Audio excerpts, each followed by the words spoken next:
The FFC Cambridge process begins when a metal oxide, having been extracted from the earth, is delivered in powder form to Metalysis's FFC plant. Whilst the technique is generic across all special metals and alloys, let's stick with the example of titanium. The first step is to press the metal oxide powder into a pellet known as the preform.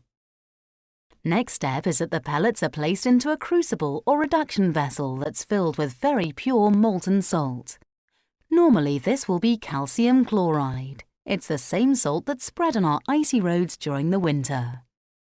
Even though calcium chloride is not regarded as a pollutant, Metalysis intends to recycle the salt anyway.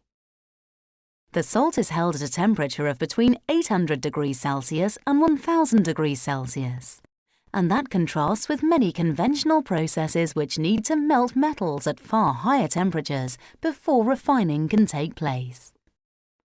The low temperatures that Metalysis applies obviously means less energy, and this is particularly applicable for alloys. The whole vessel is kept in an argon-rich atmosphere to avoid reoxidizing the product.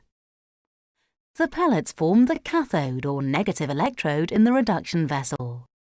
When an electric current is passed between this cathode and a positive carbon anode, the oxygen is removed from the metal oxide. The oxygen passes through the salt in the vessel and reacts with the carbon anode to form carbon dioxide and carbon monoxide.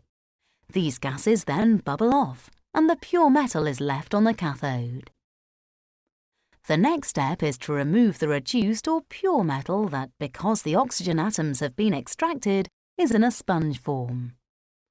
This step involves crushing the sponge into a powder and then washing out any remaining impurities. Then, once the metal powder has been dried, it's ready to be used.